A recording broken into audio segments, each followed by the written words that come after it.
for maybe a year or two, the honeymoon period was there, and the perks and like free massages and good money. So maybe that clouded my, perception of am I liking the work or not. But I think slowly it was, getting to me that this is not what I'm enjoying. Okay, it's giving me validation, confidence, money, traveling. I filled all the pages of my passport. Good, no complaints. But then at the core of it, when the frills and fancies kind of become the new normal, then you start questioning the core. What am I doing? You know, is it making me happy? I had maybe higher expectations from life, you can say, and profession is a huge part of your life. And I wanted to make sure that I should be doing what I do the best.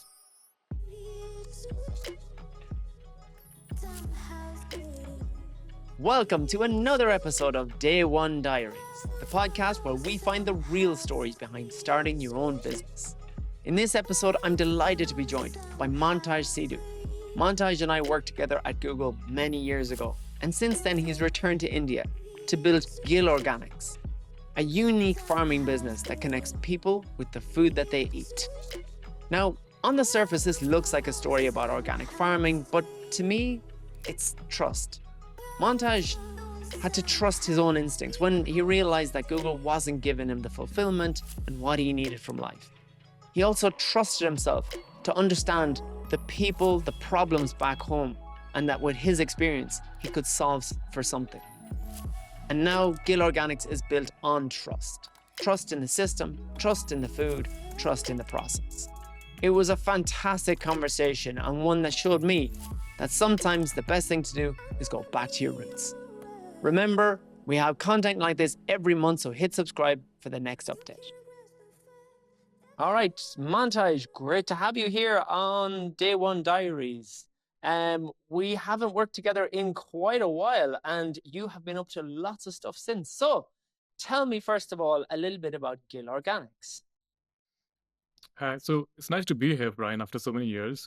And I was telling my friend that it's funny that I'm getting on a podcast with one of my ex-managers. In fact, my first manager from the Google Dublin office, and who is also no more in the Google setup.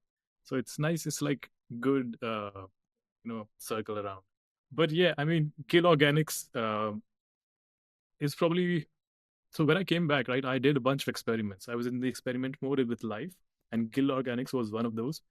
And it's the most established, I would say, comparatively. Of course, it's not where I want it to be, but it is an agri startup.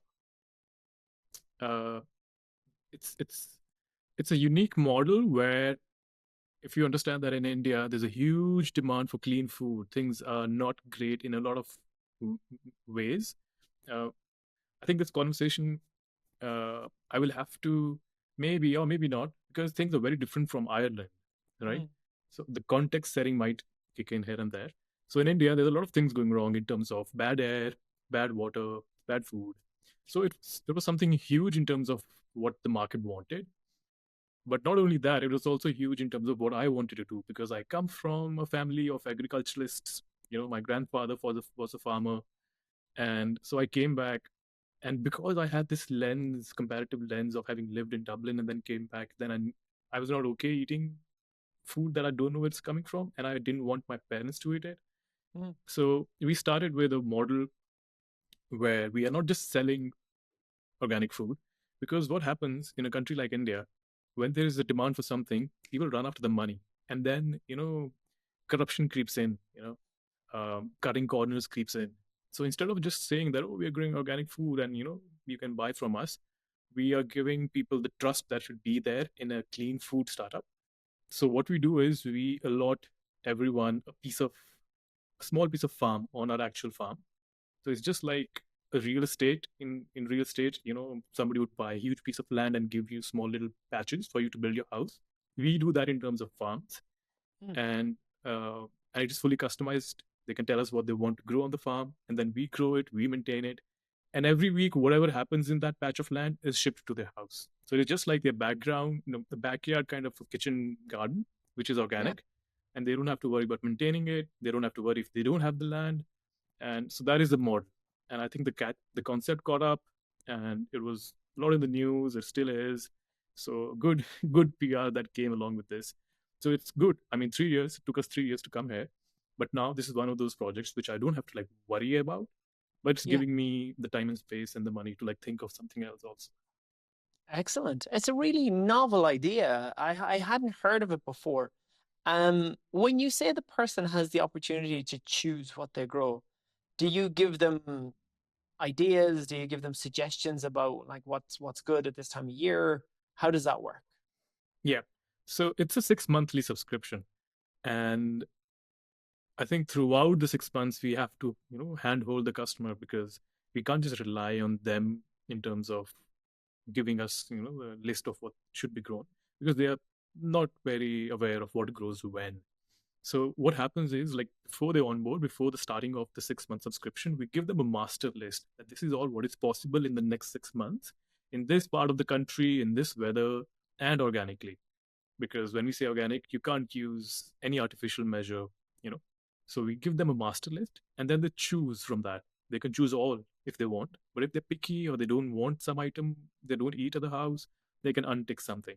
So they give us the preference at the beginning of the season, and then depending on the season, whatever they chose and whatever can grow, it just keeps going to the house every week. That's so cool. And obviously you've had the demand.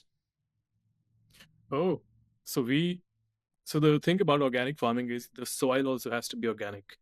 Okay, that is the core component. And there's not a lot of soil in Punjab that is organic. It is way below what it should be, even in terms of healthy soil and not just organic soil. So we are limited by the land that we have, or organic land that we have, but the demand that we have. I have a wait list of people. Um, Really? a lot of things which I learned from Google, I applied over here. So instead of just like spreading the word or using cookies to catch, there's a waitlist form on our website, and we can only cater to like 150 to 200 families, but I have some 5,000 people on the waitlist. Wow. Oh, incredible. Yeah, That's amazing. Taking you back to the time at Google, you were at Google for 5 years. Was that in India first and then in Dublin? Talk us through your yeah. career there. So, yeah, 2 years in, actually 3 years in India, but 2 years in the Indian team. But one of those years where I was in the Dublin team, but I was working from India because of the pandemic, right? Yes. So I was supposed to fly to Dublin a week after the pandemic hit.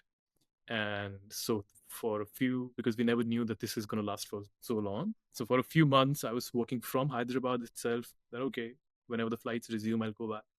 But after 2 3 months, when we realized the gravity of the situation, so I moved to my hometown here.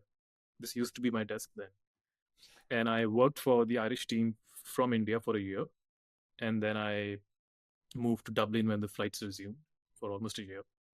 And so yeah, that was the stint.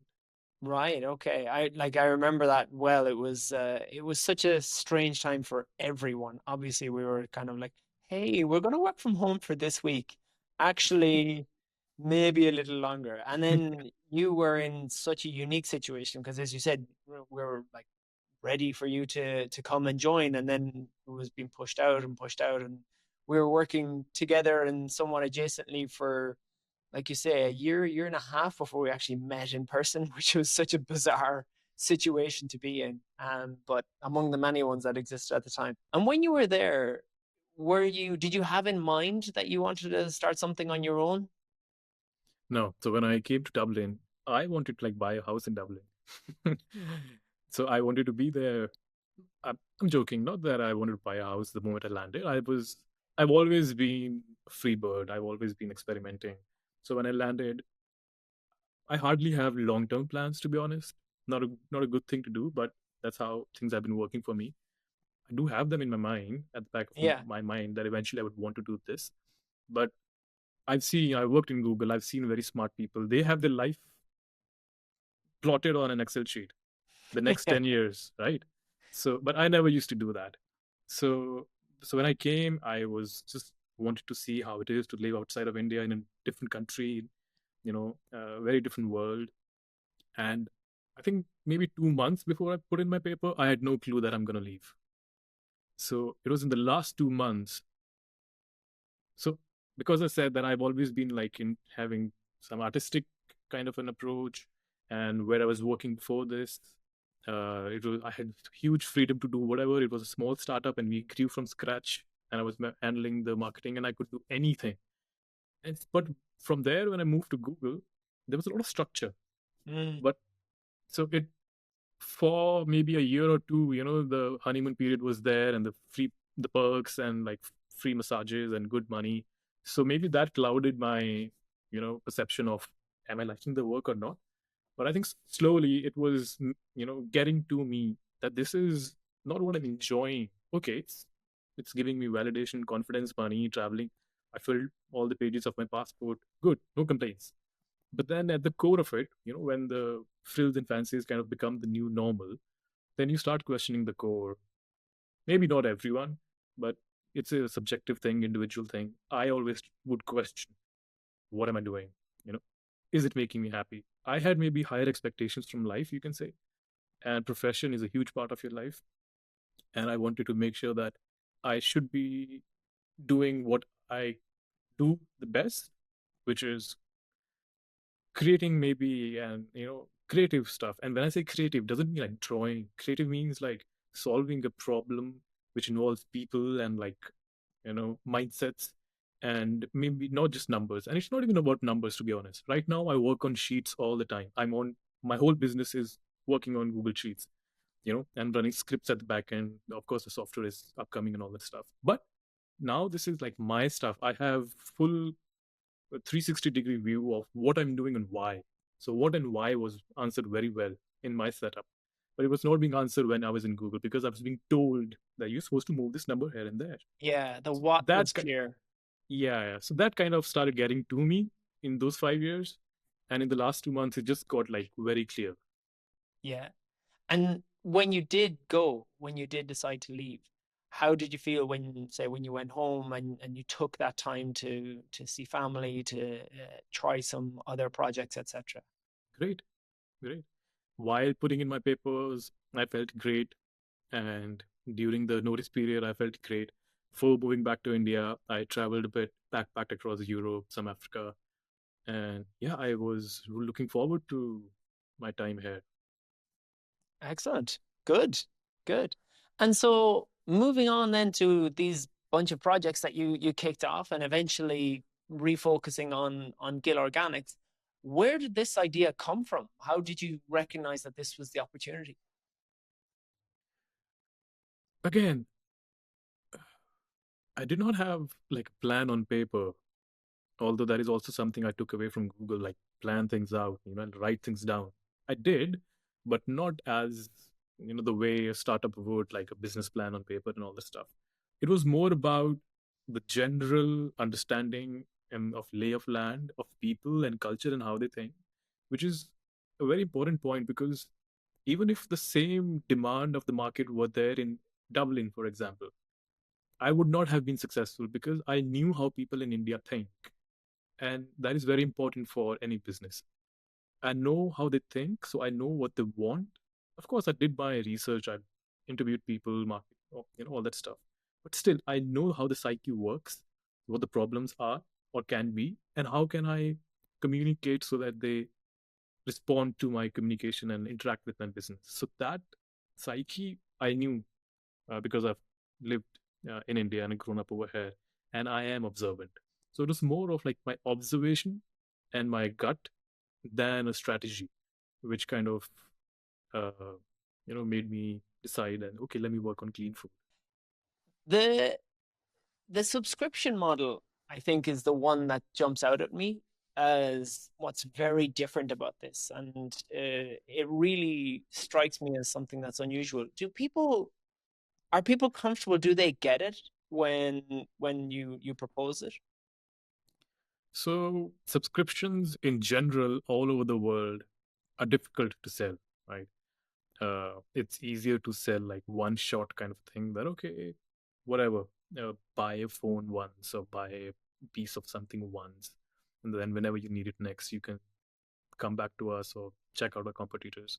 But subscriptions anyway are difficult to sell, and especially in India, Mhm. because maybe, just to give you an idea, for example, in the West or Ireland or Europe, everyone has like Netflix subscription or a Google One subscription or like Hulu subscription, and then subscription for the gym, and there's so many subscriptions around, so you are used to it. In India, that is not the culture. In India, everyone tries to avoid a subscription. They go for the trial pack and they cancel before it happens. Of course, now slowly in metros, the younger generation is adopting it, but that is just to give you an idea that if subscriptions are generally difficult to sell, in India it was even harder to sell. But I think a lot of the things that worked for me, including this problem of selling subscriptions, was because we were stupid enough to do it. You know, we did not think we did not think too much about how hard it would be. And right now, if you think about all those things, including like last mile delivery, now that I think of it, if I were to like put that on a plan, all the things that I did in Gill Organics, and if I were to pitch it to a VC, he would be like, "You are stupid to do so much on your own." But we were stupid enough. We were stupid enough, so that worked for us. And Yeah. and why subscriptions? Because um, we did not want to go the route of selling, over the counter kind of thing, or one short thing. Plus, we wanted to make it more experiential, and we wanted to have the trust factor built in. The biggest currency in whatever happens on Gill Organics is trust, or whatever happens in any organic supplier in India is trust, which is the most difficult to place out there. So subscription made sense, and we wanted. So it was a zero investment business for us. We did not invest anything because when it's a subscription, we get the money beforehand. So we were always using and still are.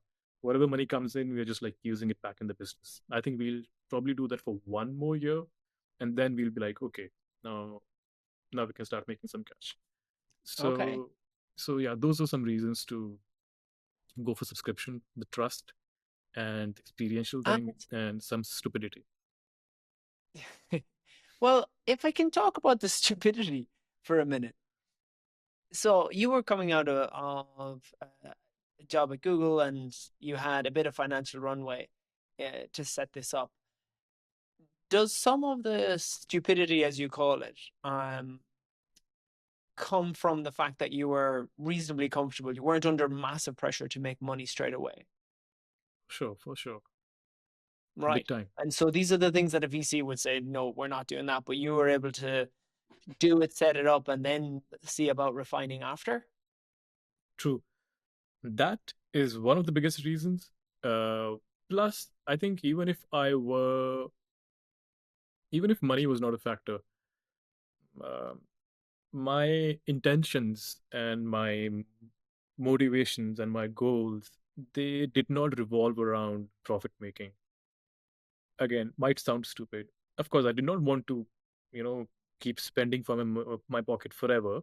But it was not like I did not have a hard deadline that, okay, by the end of the year, I should be making this much. No, I was having fun. I was trying to solve a problem. I was trying to have fun solving the problem. I knew money would eventually come. Yeah. And I don't have a lot of expenses as such. Like I'm sitting in my home, I'm in my parents' house, which culturally is a very different thing in India. Living with the parents uh, is what parents also want, you also want, society also applauds. So it's not like you are giving away your independence. It is tight knit family. I think even Ireland has a similar culture. It's Traditionally, maybe yeah, they yeah, would have done. traditionally. Yeah. So that took care of a lot of expenses of mine. I was anyway not somebody who is spending on random things here and there, and I knew I have a huge kind of safety net back. So that definitely played a huge role. I know when I Mm, came to India, I thought I'll give myself 1 year to try something. And if I think the ball is rolling, I'll roll it further, maybe another year. But if I don't think that is happening, I'll start applying for jobs. I had yeah. Google on my resume. I would apply for a job, maybe abroad, maybe in India. And nothing worked for 1 year, to be honest, because we were toying with this idea. Mm, And it's not like when I came back to India, Gill Organics happened from day one. For six yeah. months, I was either relaxing or like talking to people. After 6 months is when we first, started something with Gill Organics. And for 1 year, we were just piloting with 3, 4 customers just to see that can we even grow this all around the year? Because we might be having this conversation around business fundamentals, but at the end of the day, we are doing a very difficult task of growing food without using anything synthetic. So it's like having a contract with nature, which is very difficult to do. So we wanted to see if that is possible or not. So for almost 1.5 years, I wouldn't say anything worked. And mentally, I was also more focused on the creative side. So, and I knew that that also takes some time to grow. So I did not have that pressure or the urge or like hard deadlines. And I was laid back, to say the least, but still doing what was needed to be done, right? So there was a fine balance of that. So I think that mental approach of uh, not being in a situation of do or die, or not having to worry about finances, gave me the headspace and like the practical time to like fiddle with ideas, move through the early teething kind of a stage of building a startup. So yeah, I enjoyed it and I gave it the time it needed. Nice, nice. That's great to hear. The contract with nature, which is a lovely way to phrase it, I have to say. But Mm. that side of the business, so you guys manage the farm, manage the crop and the harvesting and then distribution of that to the subscribers, right? Yeah, everything. And how is that side of the business? Because that's obviously very different from what you know from previous. So that is where I rely on my cousin, right? So this has been possible because we were two. I Mm, If I were doing this all alone, this would not have been possible. If he were trying to do this on his own, it would not have been possible. So I think our strengths came and aligned very beautifully, mm, because it is not just us who's trying to do what we are trying to do. In India and in Punjab, there are many small little organic farms and farmers who are trying to put the word out, have been doing it for much longer than we are. But we are now kind of knocking the word, the most known or the most like hyped or like most talked about organic farm in Punjab at least, yeah, just because of the way we presented it.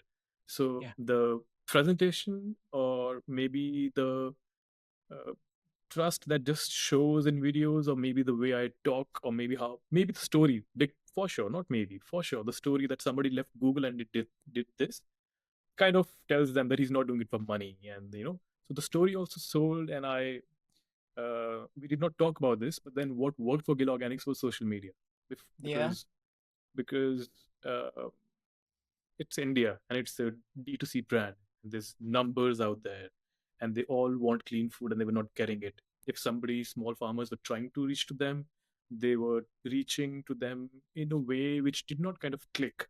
Which is again where the same concept comes. I told you initially that I understood the psyche of people, and yeah, especially the ones who can pay for organics. They are above average in terms of household incomes, because organics is expensive. mm, So if the existing farmers were trying to talk to people, their way of talking a presentation was maybe just limited to people who could not pay for it. But yes, then my story or my marketing kind of talked to the right people, and the moment it talks to the right person and the algorithm picks it up, it's just like algorithm wants such content, right? So so absolutely, first video that I put on social media. Before that, I was trying to do things physically. We were talking to dermatologists, we were talking to doctors, we were like actually going to like good societies in my city, knocking on doors, trying to explain the concept. It wasn't working. One mm, video I posted, within a week it touched 1 million views, and for 1 month wow. I did not know that it'll get such a response. I had my number at the end of the video that if you want this, call me. My phone kept ringing for 1 month. I'm not kidding you. Every day, if I'm on a call and I'm trying to, explain the concept, spending 3 minutes on the call, I would get 15 missed calls at the back. So Wow. that was a ride. So so yeah, social media worked for us. So that brings me back around to the experience you had in tech through to what you're doing now. What do you think are the things that you learned from working at Google as long as you did that you're now in a place uh, to apply them to Gill Organics? Definitely one would be tech, because um, even if there were examples in Punjab where farmers were able to like touch the right audience, apart from us, like if there was somebody else, They had the network. Through the network, they were touching high net worth individuals, and they were doing the service. They were not able to maintain the consistency in terms of not even just the quality of food, providing it on time. If they've committed that we'll give it to you weekly, it is not coming weekly, or the Mm, communication is not happening. So all those elements which are needed for any business operations, communication, customer management, payment gateway should be working nice. The website should be loading quick. These are subtle things, but if you lay them down on a track, all of them should work seamlessly. So I had Google gave me that vision of yeah. making sure that the whole journey of the customer, from like finding out about your business to onboarding and to experiencing what you want them to experience in a very seamless manner, which involves systems, which Mhm. involves communication. And so right now, the biggest thing that my cousin is handling what is work growing where and when and all that stuff. He's handling the farm, but I am doing the same things that I would maybe doing in Google for our customers. I'm just communicating with them, telling them what is happening so that they are aware. I'm engaging them, which is something which other people were not able to do. So building systems, having that vision, and when I say systems, that also involves tech in the systems, right? Right now, we have hired a software company to build our app, but since the scale grew and it takes time for the app to build, I've built a makeshift software using Google Sheets completely. And I am not a coder, but I used AI to code everything. Right now, the main code that is running everything, from the customer having a sheet in front of them which shows them what is coming and they can customize, to the packing team knowing what customer customized what, to the delivery guy knowing if there is any change in delivery. It is all happening with a 700 line code, and I don't know how to code. So that kind of maybe is something I will attribute to like Google experience.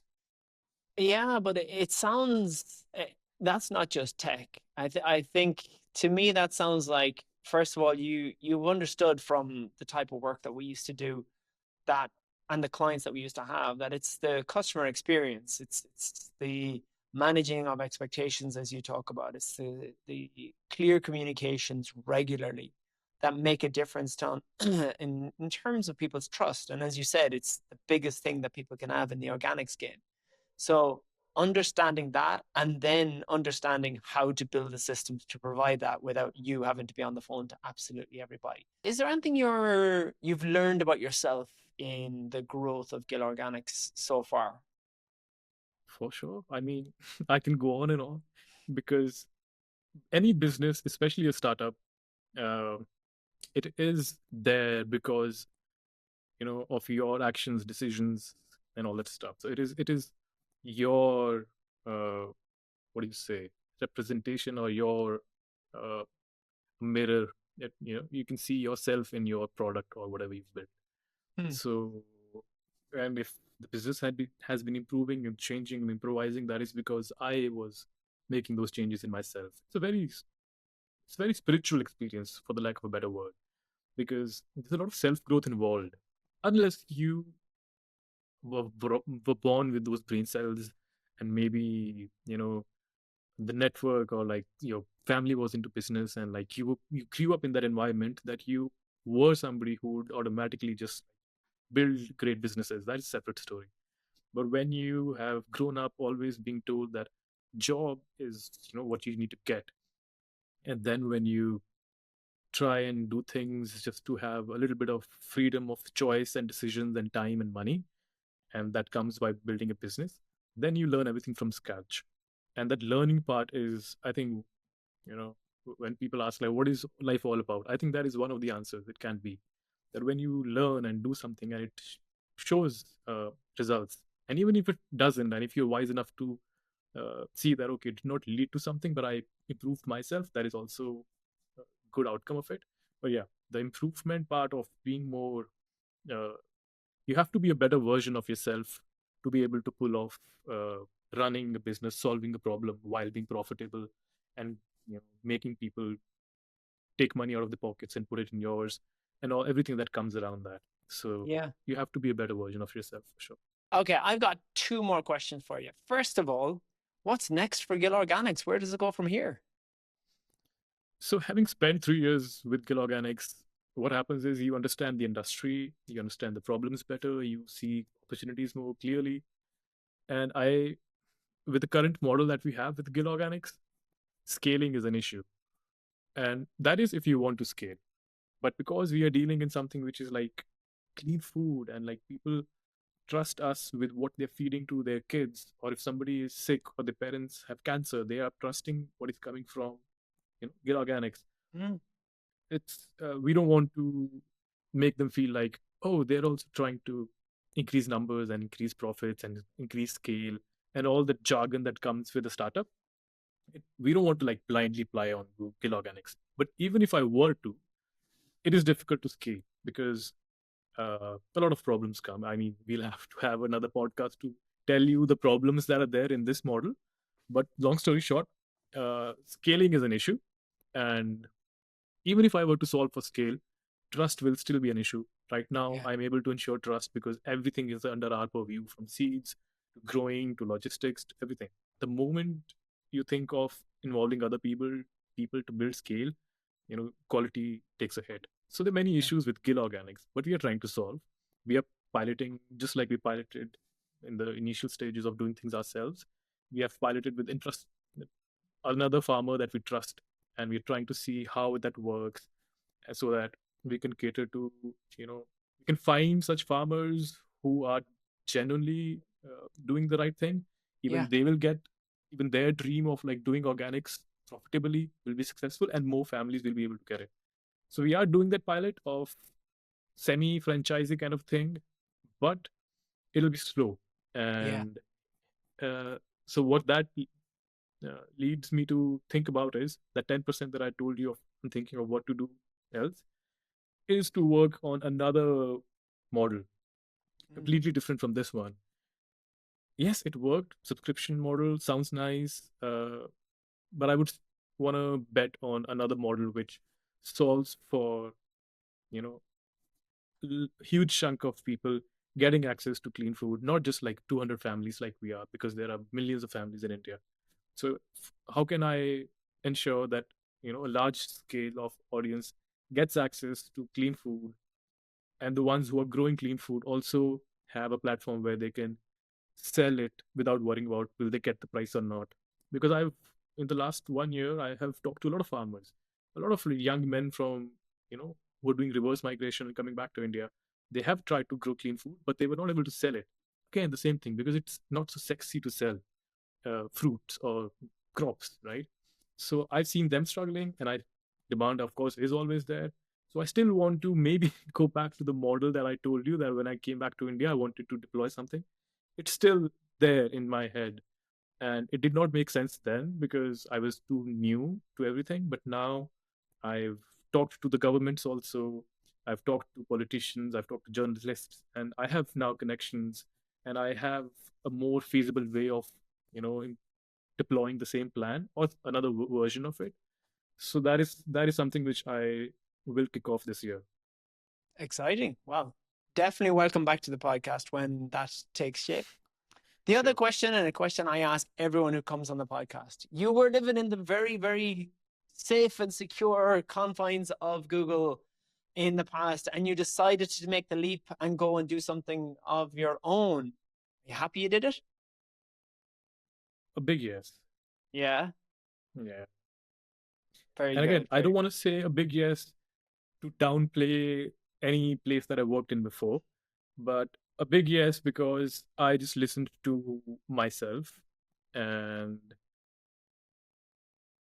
yeah, I just listened to myself, and I thought outside of the box, and I was uh, brave enough to think that what I'm thinking of is possible, and I was stupid enough to not worry about what if it doesn't work. Yeah.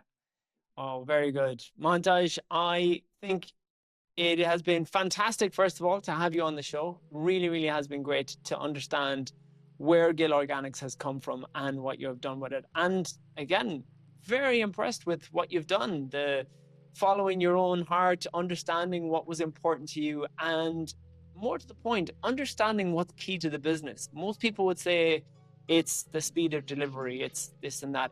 you've understood that it's the trust and everything else can hang off that. That's such a key understanding that you can then build across. So I think it's really impressive, and I want to say massive congratulations and thank you for coming on the show. And thank you for having me. And I'm very glad that I'm impressed, that you were impressed of what I've done. And I hope that you give me a good rating this time, manager. Absolutely, Mantaj. All right, good to see you. Talk to you again.